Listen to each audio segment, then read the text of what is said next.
தேவனுக்கு மகிமை உண்டாவதாக. இந்த நாளிலும் நாம் வழக்கமாய் தொடர்ந்து சிந்தித்து கொண்டு வருகின்ற இயேசுவின் எதிரிகள் என்ற அந்த தலைப்பில் தொடர்ந்து சிந்திக்கின்றோம். இந்த நாளில் அதனுடைய 18வது பாகமாக சில விஷயங்களை சிந்திக்கின்றோம். நண்பர்கள் அனைவருக்கும் இறைமைந்தன் இயேசுவின் நாமத்தில் அன்பின் நல்வாழ்த்துக்கள். மத்தேயு சுவிசேஷம் 21ஆம் அதிகாரம் அது 43ஆம் வசனத்தில் இயேசு இவ்வாறு கூறுகின்றார்: ஆகையால் தேவனுடைய ராஜ்யம் உங்களிடத்திலிருந்து நீக்கப்பட்டு அதற்கேற்ற கனிகளை தருகிற ஜனங்களுக்கு கொடுக்கப்படும். தேவனுடைய ராஜ்யம் அல்லது இறையரசு உங்களிடத்திலிருந்து நீக்கப்பட்டு அதற்கு உகந்த தகுதியான கனிகளை தருகிற ஜனங்களுக்கு கொடுக்கப்படும். நாங்கள் தான் கடவுளின் குழந்தைகள் என தங்களை விளம்பரப்படுத்தி கொண்டிருந்த அந்த இஸ்ரவேலரை நோக்கி தான் இயேசு இவ்வாறு கூறினார்.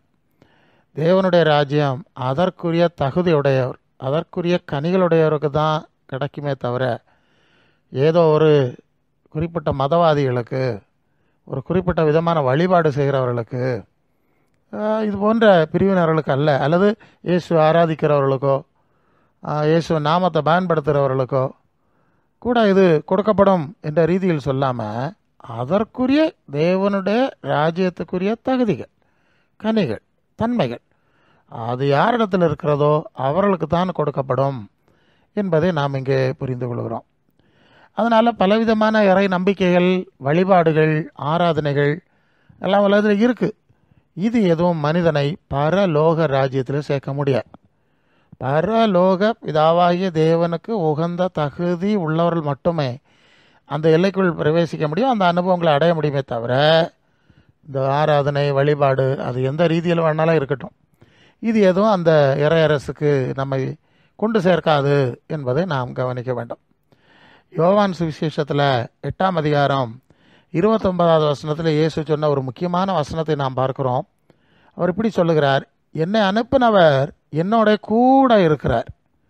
பிதாவுக்கு பிரியமானவர்களை நான் எப்பொழுதும் செய்கிறபடியால் அவர் என்னை தனியே இருக்க விடவில்லை. அந்த வசனத்தை கவனிங்க. என்னை அனுப்பின கடவுள் தேவன் ஆவியாய் என்னோட கூட இருக்கிறார். அந்த ஆவியாகிய பிதாவுக்கு பிரியமானவர்களை நான் எப்போதும் செய்கிறேன். ஆகையால் அவர் என்னை தனியே இருக்க விடவில்லை. அப்போது பரலோக தேவனோடு உள்ள உறவில், ஐக்கியத்திலே நான் எப்போதும் நிலைத்திருப்பதற்கு என்ன காரணம்னா, நான் எப்போ அவரை பாடிக்கொண்டிருக்கிறேன், ஆராதித்து கொண்டிருக்கிறேன், இசைக்கருவி மீட்டி கொண்டிருக்கிறேன், புகழ்ந்து கொண்டிருக்கிறேன். அதனால் அவர் என்னோட இருக்கல. நான் அவருக்கு பிரியமானதை எப்போதும் செய்து கொண்டிருக்கிறபடினால தான் அவர் என்னை விட்டு விலகாமல் என்னோடு இருக்கிறார். இந்த வார்த்தையை ரொம்ப முக்கியமாக கவனத்தில் கொள்ளணும். அவருக்கு பிரியமானவைகளை, பரலோக பிதாவுக்கு பிரியமானவைகளை செய்கிற சூழலில் அவர் இருக்கிறார். அவர்கள் அந்த உறவில் ஐக்கியத்தில் இருக்கிறார்கள் என்பதுதான் தெளிவானதே தவிர வேறு விதமான எந்த வழிபாடும், எந்த காரியங்களும் இந்த உறவை நமக்கு கொடுக்க முடியாது என்பதை நாம் தெளிவாக புரிந்து கொள்வோம்.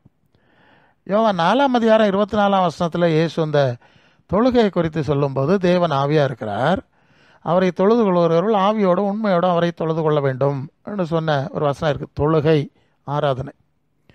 இது புதிய மொழிபெயர்ப்பில் கடவுள் உருவமற்றவர், அவரை வழிபடுவார் அவரது உண்மை இயல்புக்கு ஏற்ப உள்ளத்தால் தான் வழிபட வேண்டும், உள்ளத்தால் தான் வழிபட வேண்டும் என்று அந்த மொழிபெயர்ப்பு சொல்லுது. இங்கே சில வார்த்தைகள் இருக்கிறது. ஒன்று ஆவி, இன்னொன்று உண்மை அல்லது சத்தியம். மற்ற மொழிபெயர்ப்பிலும் கடவுள் உருவமற்றவர், அது 4. ஆமாம், அந்த வசனம் தேவன் ஆவியாக இருக்கிறார், உருவமற்றவர், அது சரியானதான். அவருடைய உண்மை இயல்புக்கு ஏற்ப உள்ளத்தால் வழிபட வேண்டும் என்ற வார்த்தை வருகிறது. அங்கே உண்மை அல்லது சத்தியத்தோடு அவரை தொழுது கொள்ள வேண்டும். சத்தியம். இந்த சத்தியம் என்று சொன்னால் தேவனோடு நம்மை இணைக்கக்கூடிய விஷயங்களை தான் சத்தியம். இணைக்காத போலியான நம்பிக்கைகளை சத்தியம் கிடையாது, அது பொய்.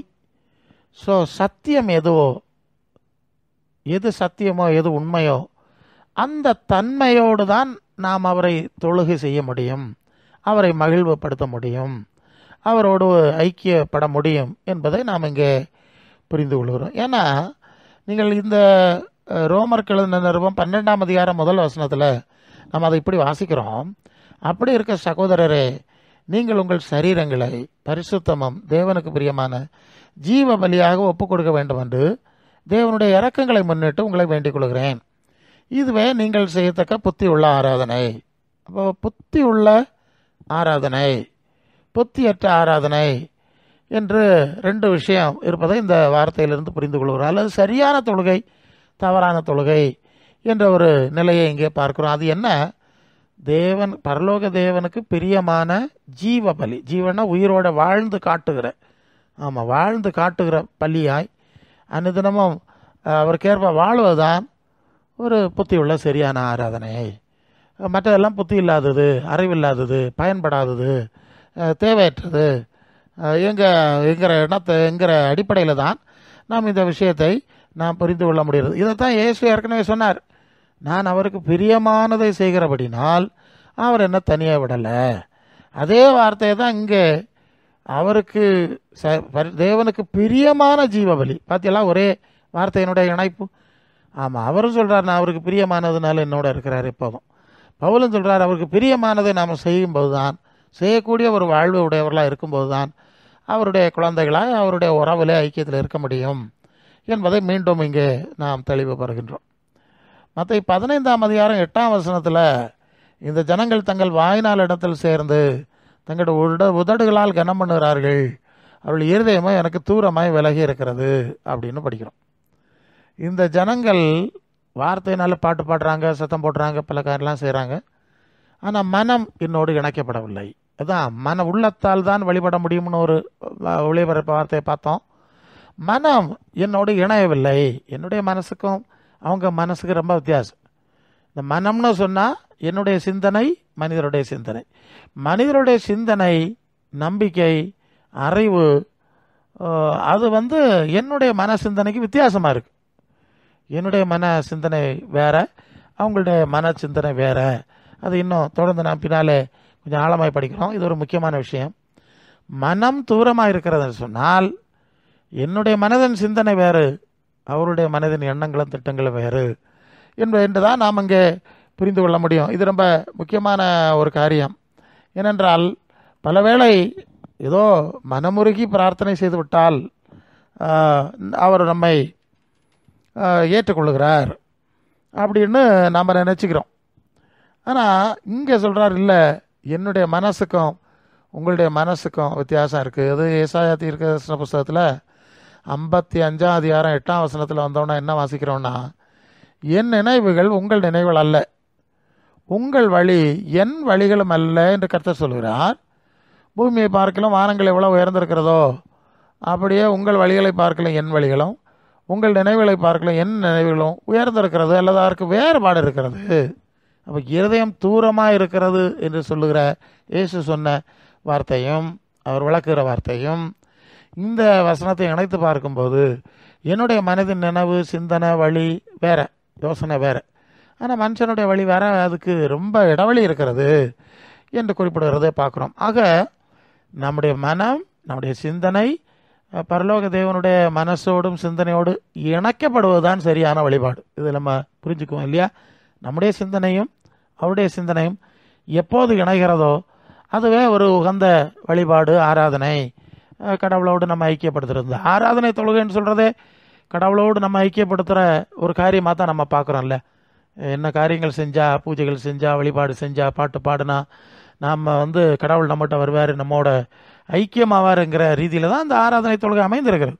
ஸோ இந்த வசனங்கள் நம்முடைய மனமும் தேவனுடைய மனமும், ரெண்டு சிந்தைகளும், ரெண்டு அறிவுகளும் இணைய வேண்டும் என்பதுதான் இங்கே முக்கியமான காரியம். அந்த அறிவு நிலையில் முரண்பாடு ஏற்படுமானால் எல்லா தொழுகைகளும் வழிபாடுகளும் வீணாகிவிடும். ஆமோஸ் தீர்க்கதரிசன புஸ்தகத்தில் 5:23-24 உன் பாட்டுக்களின் இரைச்சலை என்னை விட்டு அகற்று, உன் வீணைகளின் ஓசையை நான் கேட்க மாட்டேன். நியாயம் தண்ணீரை போலவும் நீதி வற்றாத நதியை போலும் புரண்டு வரக்கிடாது. நம்ம நிறைய பாட்டு பாடி நிறைய இசைக்கருவிகள் எல்லாம் முழக்குனா அவர் சந்தோஷப்படுவார் நம்ம நினைக்கிறோம். அவர் சொல்கிறார், இல்லை, உன் பாட்டை நான் கேட்க போகிறதில்ல, உன் பாட்டு இறைச்சல் எனக்கு வேண்டாம், இந்த இசைக்கருவியெல்லாம் நீ மீட்ட வேண்டாம், இதெல்லாம் நான் இங்கே ரசிக்கிறது கொண்டு வரப்போகிறதில்ல. நியாயம், நீதி, நியாயம், உண்மை, சத்தியம் என்று சொல்லக்கூடிய நியாயம் தண்ணீரை போல புரண்டு வரக்கடவது. ஆமாம், நியாய நீதி செய்யக்கூடிய ஒரு அனுபவம் இருக்கணும் அப்படின்னு தான் சொல்கிறாரே தவிர இந்த மாதிரியான ஆராதனைகள் பாட்டுக்களை அவர் விரும்புறதில்ல. நீங்கள் எரேமியா தீர்க்கதரிசன புத்தகத்தில் 7ஆம் அதிகாரத்தில் வந்தால் எரேமியாட்ட சொல்கிறார், நீ கர்த்தருடைய ஆலயத்தின் வாசலில் நின்று அங்கே என்ன சொல்லணும்? கர்த்தருடைய வார்த்தையை கேளுங்கள். அதாவது இந்த ஆலயத்தின் வாசல்களிலே பிரவேசிக்கிற யூத ஜனங்களாகிய நீங்கள் எல்லாரும் கர்த்தருடைய வார்த்தையை கேளுங்க. இஸ்ரவேலின் சேனாகிய கர்த்தர் என்ன சொல்கிறார் தெரியுமா? உங்கள் வழிகளை, உங்கள் கிரியைகளை சீர்படுத்துங்கள், அப்பொழுது உங்களை இந்த ஸ்தலத்திலே குடியிருக்க பண்ணுவேன். அப்படி செய்யாமல் கர்த்தரின் ஆலயம், கர்த்தரின் ஆலயம், கர்த்தரின் ஆலயம் இதுவே என்று சொல்லி பொய்யான வார்த்தையெல்லாம் நீங்கள் நம்ப வேண்டாம்.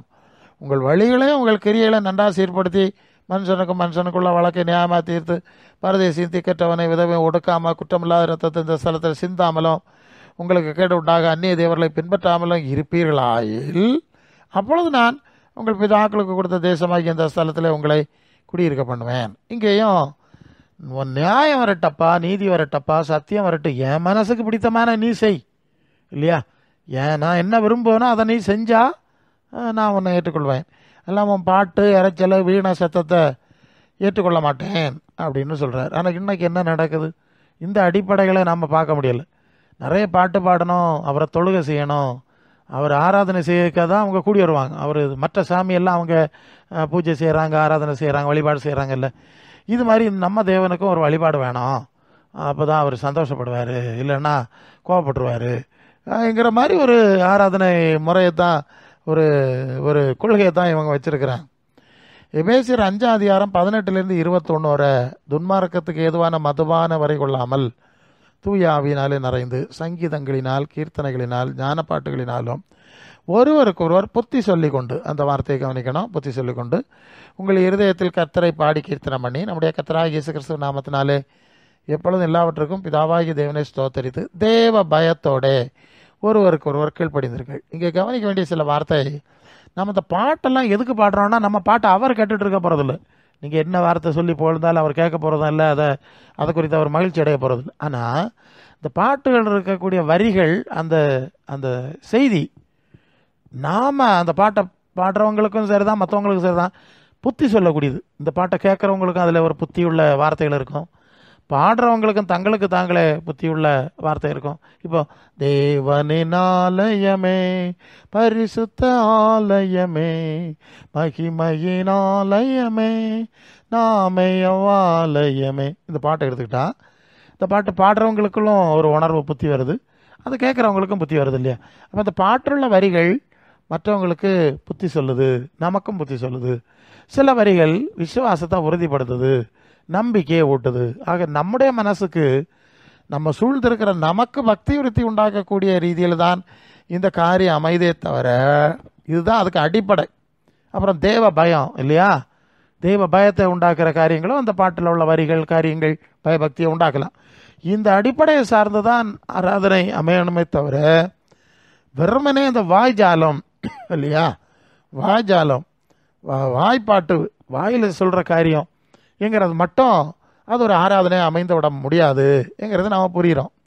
அது கொலோசியர் 3ஆம் அதிகாரம் 16-17 வசனத்தில் கிறிஸ்துவின் வசனம் உங்களுக்குள்ளே சகல ஞானத்தோடும் பரிபூர்ணமாக வாசமாக இருப்பதாக. முதல் விஷயம் இயேசுவின் போதனைகள் இல்லையா, இயேசுவின் சீடர்களாக நாம் வாழ்வது எப்படி என்கிற போதனைகள், ஞானம், அதுக்குரிய சரியான அர்த்தத்தோடு பொருளோடு உங்களுக்குள்ளே முழுமையாய் வாசமாக இருக்க வேண்டும்.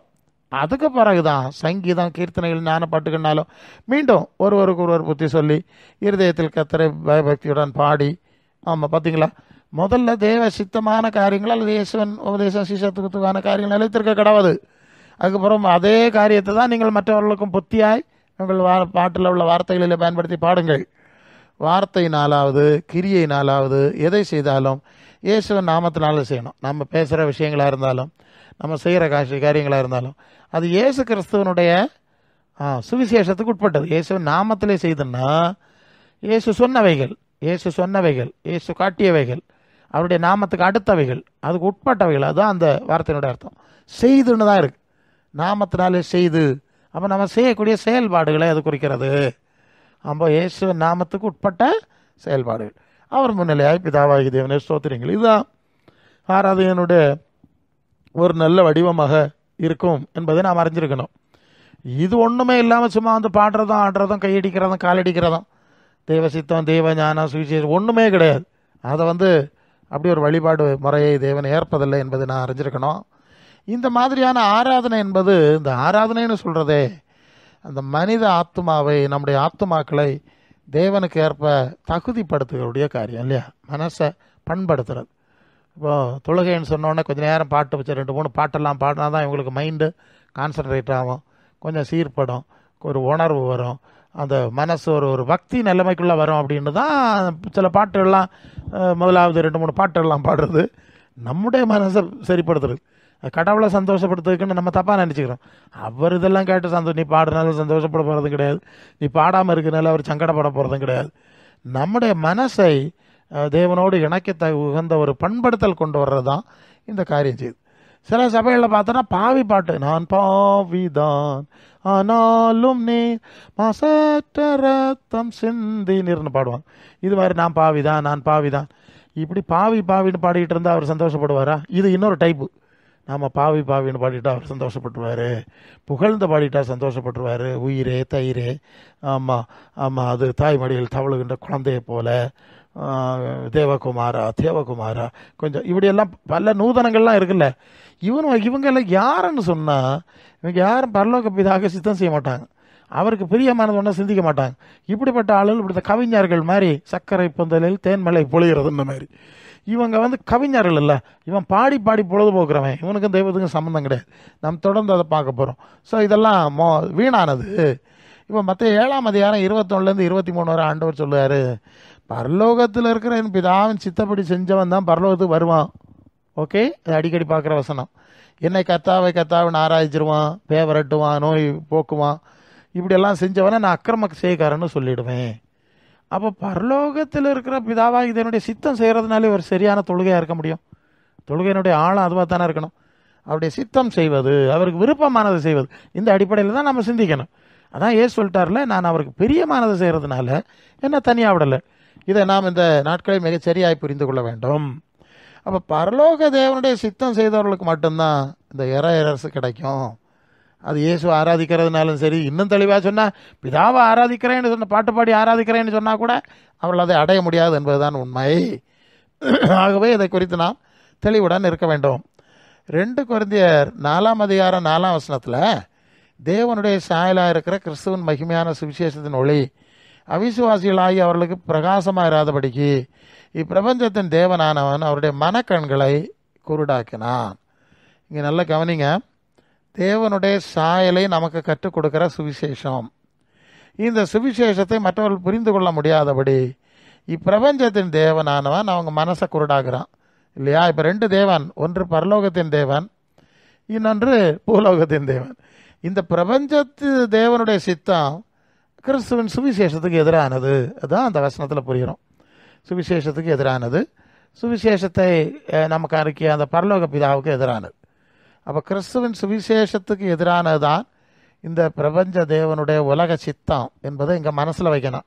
இயேசுன்னு சொல்லிடுறாங்க, சிலுவை வச்சுருக்கிறாங்க, பைபிள் வச்சுருக்கிறாங்க, உடனே அவங்க தேவ சித்தத்துக்குள்ளே ஆகிட மாட்டாங்க. ஏன்னா அந்த பிரபஞ்சத்தின் தேவனுடைய சித்தத்துக்குள்ளே இருந்தால், அதை நாம் தொடர்ந்து கொஞ்சம் கவனிப்போம். அதாவது நீங்கள் லூக்கா 16ஆம் அதிகாரம் 15ஆம் வசனத்தில் இயேசு சொல்கிறார், நீங்கள் மனுஷர் முன்பாய் உங்களை நீதிமான்களாய் காட்டுகிறீர்கள், தேவனோ உங்கள் இருதயங்களை அறிந்திருக்கிறார்.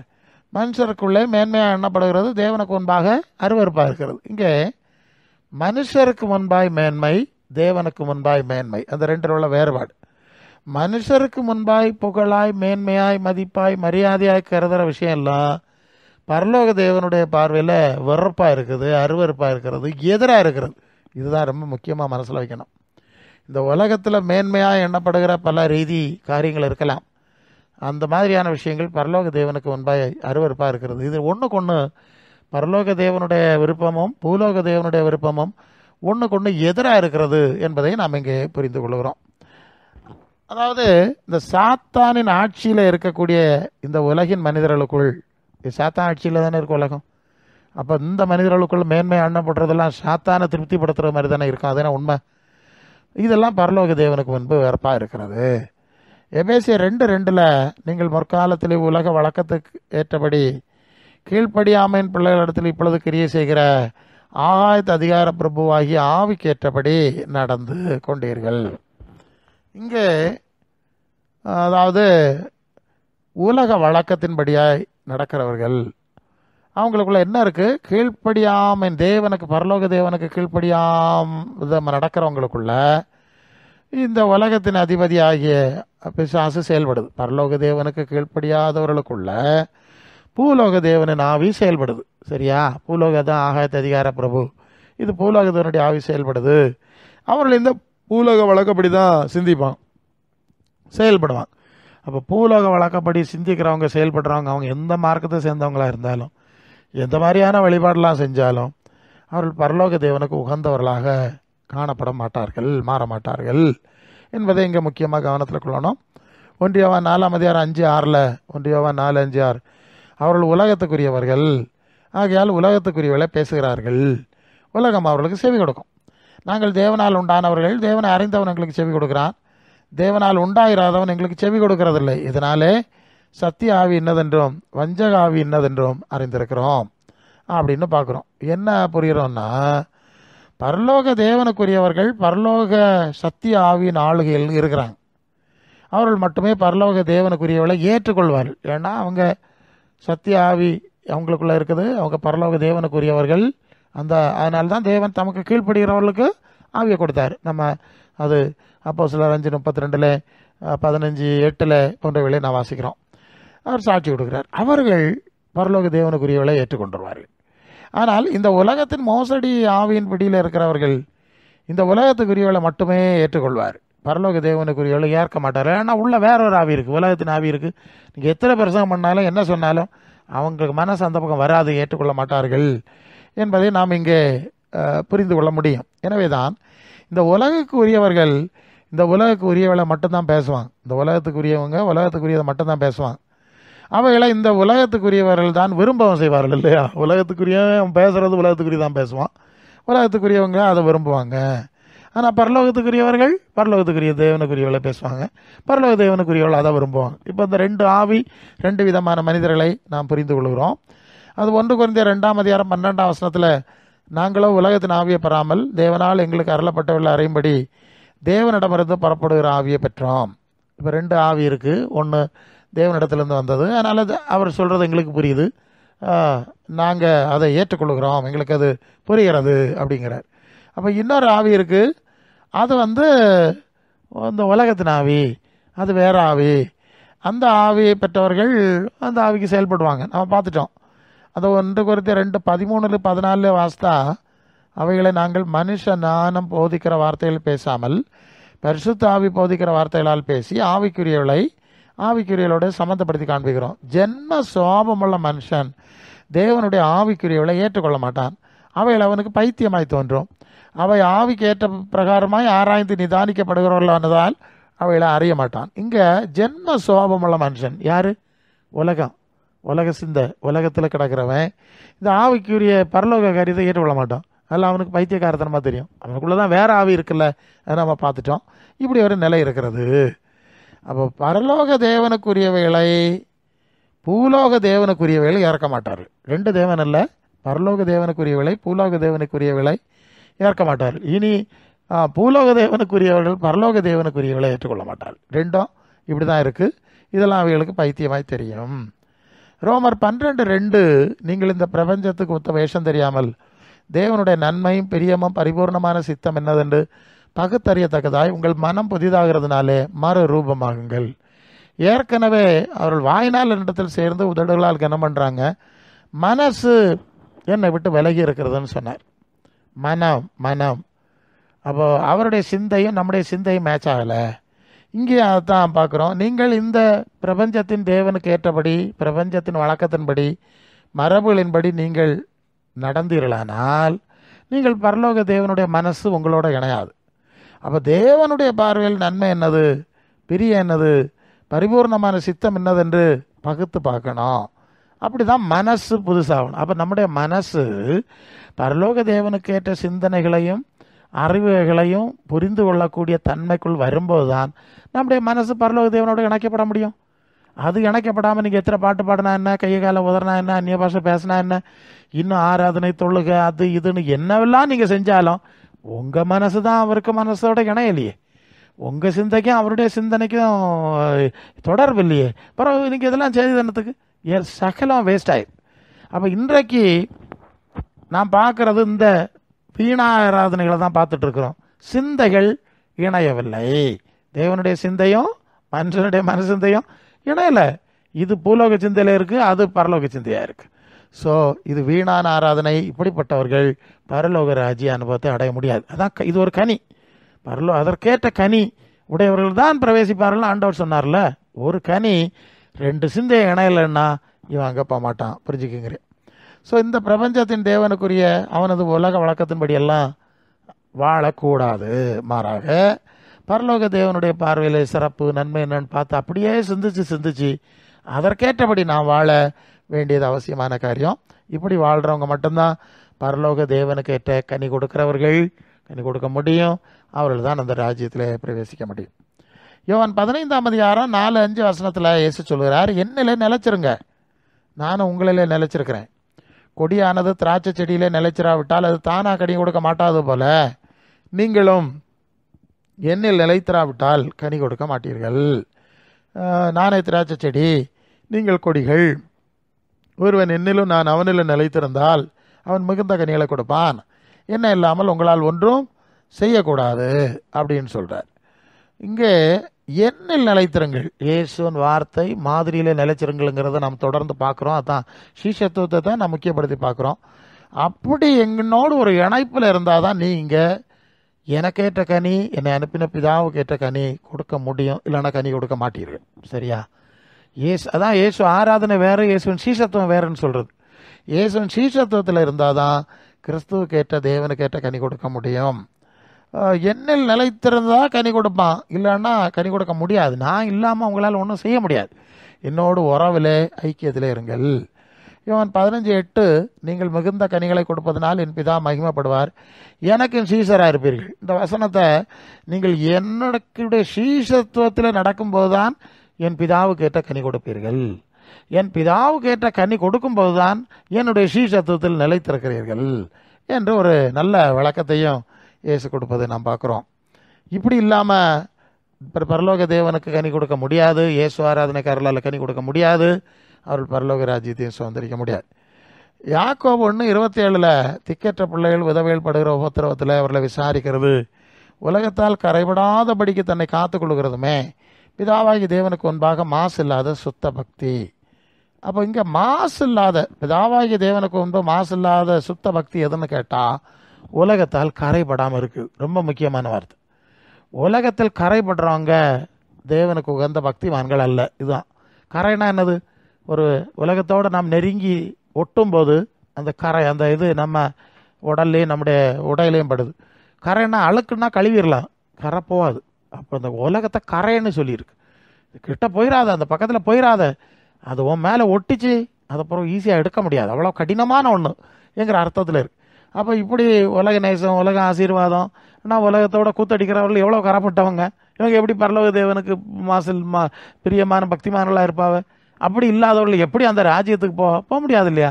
ஆகவே இதெல்லாம் நாம் கவனிக்க வேண்டிய முக்கியமான விஷயங்களாக இருக்கிறது.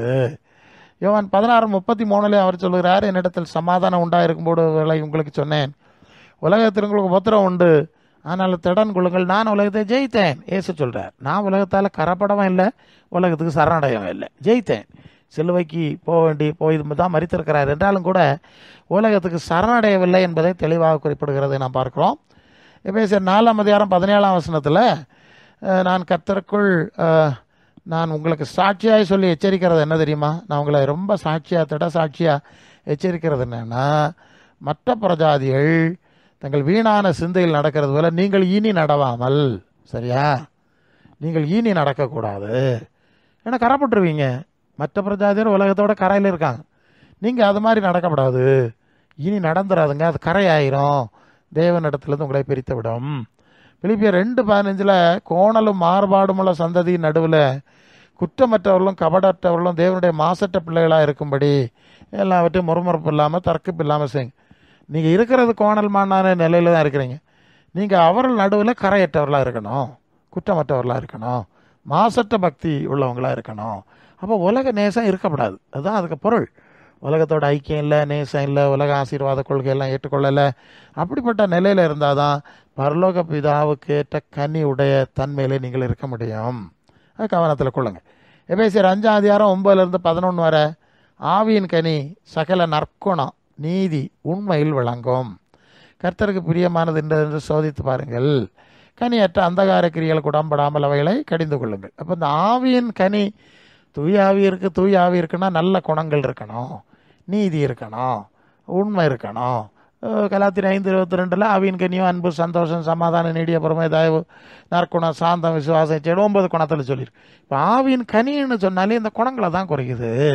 மற்ற 5:48 பரலோகத்தில் இருக்கிறா பிதா பூரண சற்குணராக இருக்கிறது போல நீங்கள் அந்த குணத்தில் இருங்க. அந்த பிதாவின் ஆவி வந்து அந்த குணம் தானே வரணும், உலகத்தின் குணம் வராதில்ல. ஆகவே இதை கவனித்து பார்க்கணும். நாம் இது கர்த்தருக்கு பிரியமானது தானே என்று நாம் சோதித்து பார்க்க வேண்டியது அவசியமாக இருக்கிறது. லேவியர் ஆகமத்தில் 20:26 கர்த்தராகிய நான் பரிசுத்தராக இருக்கிறபடினாலே நீங்களும் எனக்கேற்ற பரிசுத்தராக இருப்பீர்களாக, நீங்கள் என்னுடையவர்களாக இருக்கும்படி உங்களை மற்ற ஜனங்களை விட்டு பிரித்தெடுத்தேன். இந்த வார்த்தை கவனிங்க. நான் தூயவராக இருக்கிறது போல எனக்கு உகந்தவர்களாக இருங்க. உங்கள் வீண் ஆராதனை மற்ற காரியெல்லாம் பாட்டெல்லாம் நிறுத்துன்னு சொல்லிட்டார், நம்ம வாசிட்டோம். அதை விட்டுக்கிட்டு எனக்கு உகந்தவர்களாக இருங்கள். என்னுடைய தன்மை என்னன்னு நீங்கள் புரியுங்க. மேலே பரிசுத்தர், பூரண சற்குணர், அதற்கேற்ப நீங்கள் இருங்க. நீங்கள் என்னுடையவர்களாக இருக்கணும், உலகத்துக்குரியவர்களாக இருக்கக்கூடாது. அதனால தான் உலகத்தை விட்டு பிரித்தெடுத்தேன், மற்ற ஜனங்களை விட்டு உங்களை நான் பிரித்தெடுத்தேன் என்று சொல்கிறார். ஏன் அப்படி சொல்கிறாருன்னா, நீங்கள் உலகத்துக்குரியவர்களாக இருந்தால் உங்களுக்கு என்னுடைய தன்மை உங்களுக்குள்ளே வராது இல்லையா? உலகத்தின் தன்மை தான் உங்களுக்குள்ளே வரும். நீங்கள் என்னுடைய தன்மை உள்ளவர்களாக மாறணும்னா நான் என்ன செய்யணும்? உங்களை உலகத்திலிருந்து என்ன செய்யணும்? பிரித்து தனியாக எடுக்கணும் என்கிற ஒரு காரியத்தை அவர் குறிப்பிடுறதை நம்ம பார்க்குறோம். இதைத்தான் நம்ம யோவான் சுவிசேஷத்தில் வரும்போது, யோவான் சுவிசேஷம் 15 என்ன படிக்கிறோம்னா, நீங்கள் உலகத்தாராக இருந்தால் உலகம் தன்னுடையதை சிநேகித்திருக்கும், நீங்கள் உலகத்தாராக இராதபடினாலும் நான் உங்களை உலகத்திலிருந்து தெரிந்து கொண்டபடினாலும் உலகம் உங்களை பாய்க்கிறது. நீங்கள் உலகத்திலிருந்து உங்களை நான் பிரித்து எடுக்காமல் இருந்தால் நீங்கள் உலகத்தாராக தான் இருப்பீங்க, உலகத்தால் கரைப்பட்டவர்களாக தான் இருப்பீங்க. அதனால நீங்கள் உலகத்தாராக இருக்கக்கூடாது, உலகத்து கரையில் இருந்து விடக்கூடாது என்பது உலகத்துலேருந்து உங்களை டிஸ்சார்ஜ் பண்ணிட்டேன், பிரித்து எடுத்துட்டேன். சரியா? நான் பிரித்து எடுத்து விட்டேன் என்று சொல்கிறேன். அந்த லேவியர் 26 மாதிரி தான். என்னுடையவர்களாக இருக்கணும்னா நான் உங்களை மற்றவர்களை விட்டு பிரிக்கணும், உலகத்தை விட்டு செப்பரேட் பண்ணணும். இல்லைன்னா அந்த சிந்தை வந்துடும். பரலோக சிந்தை வரணும்னா பிரிக்க வேண்டும். நான் பிரிச்சிருக்கிறேன். இப்போ 1 பேதுரு 2:9 நீங்களும் உங்களை அந்தகாரத்திலிருந்து தம்முடைய ஆச்சரியமான ஒளி நடத்திற்கு வரவழைத்தவருடைய புண்ணியங்களை அறிவிக்கும்படி தெரிந்து கொள்ளப்பட்ட சந்ததி, அதான் பிரிச்செடுக்கிறது, பிரித்தெடுக்கப்பட்ட சந்ததி, ராஜரீகமான ஆசாரிய கூட்டம், பரிசுத்த ஜாதி, அவருக்கு சொந்த ஜனமாக இருக்கிறீர்கள். எத்தனை வார்த்தை? அவருக்கு சொந்த பீப்புள், ஆசாரிய கூட்டம், பரிசுத்த ஜாதி. இந்த தகுதி இப்போ கிறிஸ்தவ மார்க்கத்துக்கு இருக்குதா? கிறிஸ்தவ மார்க்கமே சிலுவை ஆராதிக்கிற கள்ளமாரும் கள்ளிகளும் தான் பரலோகத்துக்கு போவாங்கங்கிறது அவங்க அடிப்படை. இயேசு ஆராய்ச்சா குறுக்கோளியில் சொர்க்கத்தில் சேர்த்துருவாருங்கிறது தான் இயேசுன்னு இங்கே ஊழ போட்டுட்டு இருக்கிறாங்க. அதுதானே உண்மை.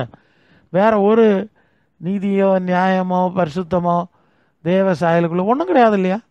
அதெல்லாம் அப்படியெல்லாம் போக முடியாது. எல்லாம் பாவிகள் தான் அங்கே சேர்க்குறாருங்கிற கள்ளத்தனமான வழக்கம் எல்லாம் பேசுவாங்க. இந்த வசனம் பாருங்கள். நீங்கள் அவரை உங்களால் இது 1 பேதுரு 1 15-17 வரை உங்களை அழைத்தவர் பரிசுத்தராக இருக்கிறது போல நீங்கள் உங்கள் நடவடிக்கைகள் எல்லாவற்றிலும் பரிசுத்தராயிருங்கள், நான் பரிசுத்தர் ஆகையால் நீங்களும் பரிசுத்தராக இருங்கள் என்று எழுதியிருக்கிறதே அப்படிங்கிறார். 17ஆம் வசனம் அன்றியும் பட்சபாதம் இல்லாமல் அவனவனுடைய கிரியைகளின்படி நியாயம் இருக்கிறவரை நீங்கள் பிதாவாக தொழுது கொண்டு வருகிறவர்களானபடினால் இங்கே பரதேசிகளாய் சஞ்சரிக்கும் காலம் பயத்துடனே நடந்து கொள்ளுங்கள். அப்போது உங்கள் அழைத்தவர் பரிசுத்தராக இருக்கிற மாதிரி நீங்களும் அது மாதிரி இருங்க, அவர் மாதிரி இருக்கணும்னு எழுதியிருக்குல்லன்னு சொல்லிட்டு கவனமாக இருங்க. அவனவன் கிரியைக்கு தக்க அவர் பலன் அளிக்கிற தேவன். பாவிகளும் எல்லாம் சிலுவை கள்ளிகளுக்கெல்லாம் இந்த வசனம் பொருத்தமா என்ன? கிரியை ஏற்ப பலன் கொடுத்தா என்ன நடக்கும்? ஒருத்தர் நாங்கள் போக மாட்டோம். அதான் சொன்னேன், பரலோக ராஜ்யங்கிறது கனிகள், அதுக்குரிய கனி உள்ளவர்களுக்கு தான் கொடுக்கப்படும், கிறிஸ்தவ மார்க்கத்தாருக்கு கிடையாது. இது சிலுவை கள்ள மார்க்கம் தானே. இது இயேசு ஆராய்ச்சா குறுக்கோளில் இந்த மார்க்கத்துக்கு பரலோகம் சுத்தமாக கிடையாது. அதான் உண்மை. அவங்க தேவகுமாரன் விசுவாசிக்கலாம், அதெல்லாம் நல்லதான். தேவகுமாரன் விசுவாசிச்சா அவர் சொன்னா செஞ்சுருங்க, அவருடைய சீசராக மாறிடுங்க. இந்த அனுபவத்துக்குள்ளே வாங்க. இதெல்லாம் இயேசுவின் சீசர்கள் சொன்ன விஷயங்கள் தானே. இதெல்லாம் விட்டுக்கிட்டு நிறைய கள்ள கோட்பாடுகளில் தான் அந்த சபை மூழ்கி கிடக்கு. அதனால பரிசுத்தாவி அங்கே வராது, அங்கே அசுத்தாவி வருது, உலகத்தின் ஆவி வருது. அதான் அந்நிய பாஷை பேசிக்கிட்டு கையை காலை உதறிட்டு இருக்கு. இவங்க யாரும் பரலோகத்துக்கு போக மாட்டாங்க, எல்லாம் போவோம்னு நினச்சிட்டு ஒரு ஹோம் கோயிங் சர்வீஸ்ன்னு சொன்னனே கடந்த நாளில், ஹோம் கோயிங் சர்வீஸ், பரலோக வீட்டுக்கு போகிறாங்களாம் அப்படின்னு இவங்களே ஒரு நாடகத்தை நடத்தி விட்டுருது. அங்கே ஒருத்தரம் போகிறதில்ல. இவருக்கு கனி குணம் பரலோகத்துக்கு உகந்தா இருந்தால் அவர் போவார், இல்லைன்னா போக மாட்டார். இதுதான் ரொம்ப உறுதியான தெளிவான ஒரு விளக்கம் என்பதை நாம் அறிந்து கொள்ள வேண்டியது அவசியம். வெளிப்படத்தில் 22:12 சொல்கிறார், சீக்கிரமாக வர்றேன், அவன் அவனுடைய கிரியைகளுக்கு நான் அளிக்கிற பலன் என்னோட கூட வர்றது. அப்போ கிரியைக்கு ஏற்ப பலன் கொடுத்தா இந்த ஆளு எல்லாம், அந்த கனி இல்லாதவன் எல்லாம் எங்கே போய் நிற்பான்? 2 Corinthians 5:10, ஏனென்றால் சரீரத்தில் அவனவன் செய்த நன்மைக்காவது தீமைக்காவது தக்க பலன் அடையும்படி நாம் எல்லாரும் கிறிஸ்துவ நியாயசானத்திற்கு முன்பாக நிற்க வேண்டும். பார்த்தீங்களா, இங்கே வாழும்போது நன்மைக்கு தீமைக்கு தான் அவருக்கு நியாயசானம். இங்கே உள்ள பாட்டு, நீ நிறைய பாடினாய், நீ நிறைய ஆராதனை செய்தாய், நீ நிறைய இசைக்கருவிகள் எல்லாம் மீட்டினாய், நான் உள்நாட்டு இசைக்கருவி வெளிநாட்டு இசைக்கருவியெல்லாம் நீ மீட்டினாய், நான் உனக்கு பரலோகம் தரேன்னு சொல்லவே இல்லையே. வெளிப்படுத்தின விசேஷத்தில் அந்த 7 சபைக்கு சொன்ன செய்திகளை தான் உன் கிரியைகளை அறிஞ்சிருக்கிறேன், உன் கிரியைகளை அறிஞ்சிருக்கேன் இருக்கு. ஸோ அதனால் இந்த மாதிரி இன்னைக்கு நடத்தக்கூடிய கூத்தெல்லாம் அது ஒரு மோசடி, ஜனங்களை தவறான பாதையில் நடத்துகிற ஒரு மோசடி. ஏறக்குறைய விக்கிரக ஆராதனை போனால் ஒன்று தான் என்கிறத நாம் கவனத்தில் கொள்ளணும். பிலிப்பியர் 4:8 கடைசியாக சகோதரரே, உண்மை உள்ளவைகளோ, ஒழுக்கம் உள்ளவைகளோ, நீதி உள்ளவைகளோ, கற்பு உள்ளவைகளோ, அன்பு உள்ளவைகளோ, நற்கீர்த்தி உள்ளவைகளோ, புண்ணியம் எதுவோ புகழ் எதுவோ அதே சிந்திங்க, மனசில் சிந்திங்க. மனசு மர்வமாவட்டு. இதெல்லாம் சிந்திச்சு நடக்கும்போது தானே உங்கள் மனசு பிதாவாக தேவனுடைய மனசோட இணையும், ஐக்கியம் ஏற்படும். அப்படி உள்ளவங்க தானே பரலோகத்துக்கு போக முடியும். இது இல்லாதவங்க எப்படி போவாங்க? வரும் பாட்டு கூத்தில் போக மாட்டாங்க, வர ரத்தம்னு சொல்லி போக முடியாது. ஸோ இயேசு ஆராதனை மன்றங்கள் எவ்வளோ மோசடியில் இருக்குது, இந்த மார்க்கம் எவ்வளோ பிற்போக்கில் இருக்குது இல்லையா? பிற்போக்கு, மோசடி, நம்ம குழப்பத்தில் இருக்குங்கிறத இதை பார்க்கும்போது நாம் விளங்கி கொள்கிறோம். அதனால தான் இயேசுவின் எதிரிகள்ங்கிற தலைப்பில் இந்த செய்தியை சிந்திக்கிறோம். இந்த மார்க்கம் இயேசுக்கு எதிரி, நண்பர்கள் கிடையாது. எவ்வளோ இன்னும் சீர்திருந்தணும், சரிப்படுத்தணும், தாழ்த்தணும், அர்ப்பணிக்கணும். ஆமாம், என்னென்ன நம்முடைய ஊழியங்கள்லையும் சரிதான், ஆவிக்குரிய அனுபவங்கள்லையும் சரிதான், என்னென்ன காரியங்களை நாம் சீர்திருத்தணுங்கிறத இதெல்லாம் அந்த வசனங்கள் அடிப்படையில் திருத்தி கொள்ள வேண்டும். அப்புறம் கண்ணை மூடின அப்புறம் திருப்பி வந்து திருத்த முடியாது இல்லையா? இங்கே வந்து நீங்கள் அப்படி இருக்கிறதியா இப்படி இருக்கிறதியான்னு ஒருத்தருக்கு ஒருத்தர் புகழ் பாடிடலாம், கண்ணை மூடின அப்புறம் அது நடக்காதில்ல. அது வெளிப்படுத்தல் 3:5 சொன்ன மாதிரி, நான் நாமத்தை அறிக்கை பண்ணுவேன்னு சொல்லார். நீங்கள் இங்கே போடுற சாட்சி, கள்ள சாட்சி, இந்த வித்தை ஒன்றும் பரலவத்து வராது, நான் தான் அறிக்கை பண்ணணும், உங்களை பார்த்துட்ருக்குறேன். அப்போது உங்கள் கிரியைகளெல்லாம் எழுதி வச்சுருக்கேன், பரலோக பிதாவுக்கு உகந்த கனி என்னெல்லாம்ங்கிறத பார்க்கணும். அப்போ தான் உங்களுக்கு நான் பரலோக அனுபவத்துக்குள்ள உங்களை அனுப்பணுமா வேண்டாமான்னு முடிவெடுக்கணும். என்னை ஆராதிக்கிறதுனால அனுப்ப மாட்டேன், எல்லாம் பல தடவை நான் பார்த்துட்டோம். சரி, ஆகவே இந்த நாளிலும் இந்த செய்திகளை நாம் ரொம்ப முக்கியமாய் மனசில் கொள்ள வேண்டியது அவசியமான ஒரு காரியம். வீணாராதனை, வீண் சிந்தனை, வீண் கொள்கையில் போய் ஆயுசை வீணடிக்காமல் எதை சரிப்படுத்தணுமோ, எதை ஒழுங்குபடுத்தணுமோ, இதில் மனந்தரம் பண்ணுமோ, திருந்தி நம்மையும் நம்முடைய மார்க்கத்தையும் சபையும் சிறப்பித்து தேவ சித்தம் செய்து அவர் கேட்ட கனி கொடுத்து அவருடைய ராஜ்யத்துக்கு செல்வதற்கு நாம் தகுதி அடையும்படி தேவன் நமக்கு உதவி செய்து ஆசீர்வதிப்பாராக. ஆமென்.